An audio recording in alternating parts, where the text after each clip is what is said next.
Hello, comrades and or potential future comrades, and welcome to Anarchism for Dummies, the introduction. There's a book by Peter Gelderloos, who's a modern-day American leftist activist and writer. He wrote Anarchy Works, which is about the closest piece of literature to an Anarchism for Dummies that I could think of. He writes about examples of libertarian socialism in practice and how things could actually work and be handled, and puts it into simple everyday terms as opposed to philosophers that tend to have a more academic rhetoric like Proudhon, Goldman, or Kropotkin, although they're all great philosophers and great reads as well. I think it's a great way to introduce people to real anarchism, and I thought I'd give my synopsis of it in a video essay format. So just to clarify, this is me explaining some of his points in my own words and probably including quotes and references from other writers and thinkers in the middle as well. This is not an audiobook, and I'm not sure if I'll end up covering the entire thing or just certain parts, but for now let's stick to the introduction to anarchy, anarcho-communism, or libertarian socialism, so you can actually understand what anarchism is. Then in later parts we'll go into the specific examples and what we can learn from their successes and their failures. Anarchism is probably the most radical of movements to emerge out of the struggle of the exhausted majority capitalism leaves in its wake, aka the poor. Most simply put, anarchism strives for a world free from domination or exploitation. The first thing you always hear when bringing up anarchism with someone who isn't well versed in world history or culture is that anarchy would never work in practice. That we need government to protect us, otherwise what would stop someone from raping and murdering you? If the fact that rape and murder is illegal is the only reason you're not raping and murdering people, you need to look into therapy because you have deeper problems than needing the state.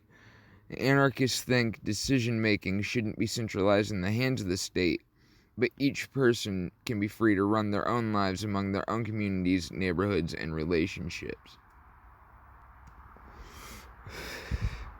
Why do the contrarians say it could never work when in fact, contrary to that, it has and still is working in many areas of the world? It's almost as if the history books you're given in school are really just propaganda-filled magazines. Sure, statist or capitalist societies work well if the criteria you're basing that on is conquering your neighbors and keeping the elite rulers rich. Unfortunately, that comes with market instability, negative effects on the climate, shortage of resources, or more accurately described as the incessant hoarding by the minority of resources from the majority who need them. So, of course, any empire ran this way, days are numbered. Anarchism allows all the people to meet their needs and desires, live leisurely and efficiently, not under a system that's crippling to one's mental health. The only things stopping us are prisons, programming, paychecks, and mostly our own lack of faith in ourselves. Karl Marx once said, "We've got nothing to lose but our chains." It also needs to be addressed that should we, meaning anarchists, ever win our freedom to run our own lives, we'd probably form new types of organizations to improve upon the old ones. So those stories are the starting point for discussing anarchy in practice and the challenge to overcome. So what exactly is anarchism? Lots and lots of literature has been written trying to answer this. It can mean so many different things to so many different people. Anarchy is workers in the 19th century Europe fighting capitalism and having faith in themselves over their authoritarian leaders. It's indigenous peoples fighting colonization of their homeland. It's high school students waking up to their existential dread and pit of meaninglessness.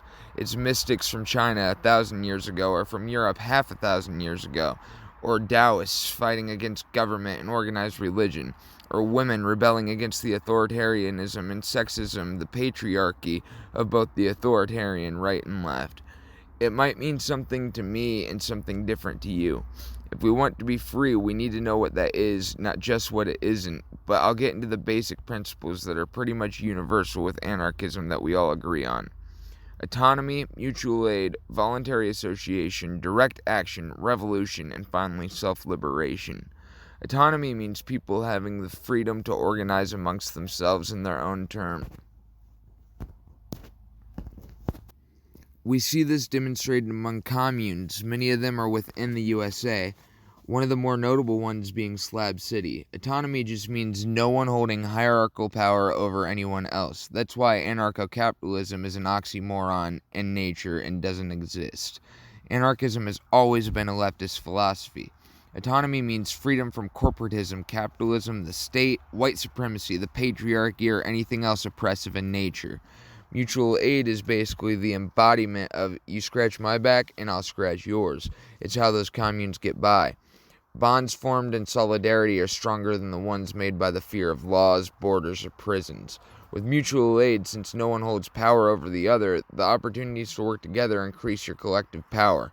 By abolishing the relationship of employee and employer, you give the stake and means of production to the workers, and suddenly all the workers are their own employee and employer and given their fair share.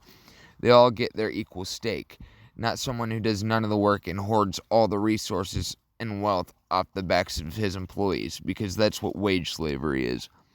Voluntary association is the crazy idea that you should be allowed to associate with whomever you want, wherever you want, free of borders, free of characterization by nationality, race, sexuality, or gender.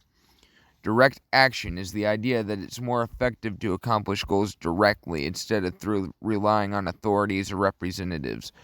Revolution is self-explanatory. You can't reform systematic oppression that runs this deep. It's ingrained in the very roots of which our nations were all founded. Capitalism and white supremacy is warfare waged by elites. An anarchist revolution means overthrowing these elites to create a free society. Self-liberation means freedom won't be given, it must be taken, and we must liberate ourselves. As far as historical inspiration goes, the term anarchism is newer. It originated in 19th century Europe. Anarchism as a self-conscious social movement isn't nearly as old or universal as the desire for freedom. Stateless societies have existed long before the concept of anarchism has. So we can't assign the label of anarchist to those who didn't choose it, seeing as it wasn't even thought of until the last couple centuries. Anarchy is a horizontal social situation free of hierarchy, and anarchists are people who choose to identify with the social movement or philosophy known as anarchism. Anti-authoritarians are people who want to live free of coercive hierarchies, but don't, as far as we know at least, identify as anarchists, most likely because the term either wasn't available to them or the specific movement wasn't relevant in their world. A society can exist without a state and not self-identify as anarchists. That'd be called a stateless society. If that society remains stateless consciously and actively prevents hierarchies and promotes egalitarian principles, then it'd probably be called anarchistic. Gelderloos used about 90 real-world examples in his book, and he said 30 of them were explicitly anarchist and the rest were stateless, autonomous, or consciously anti-authoritarian. A lot of the examples used were ultimately crushed by the state, police force, or militaries. This systematic repression is a large part of why there isn't more examples of anarchism working today. An anarchist revolution would have to be global, so our job now is to educate and spread the news until a successful anarchistic revolution would be viable. In the long run, no one community or country can remain autonomous and anarchistic while the rest of the world is capitalist, because capitalism is constantly expanding and crushing the people under its thumb. An anti-capitalist revolution would have to destroy capitalism as a whole or else be destroyed. That doesn't imply anarchism has to be one global system, because there's many different forms of anarchism and non-anarchist societies alike that could coexist as long as the latter isn't confrontationally oppressive. Here's some recurring themes and types of anarchism in the past and current day that we can learn from both their weaknesses and their strengths. One theme is isolation.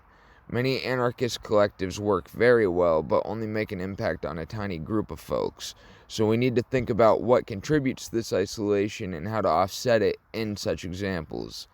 Alliances. In a lot of examples, anarchists and anti-authoritarians got betrayed by allies who sabotaged their possible liberation to gain power themselves.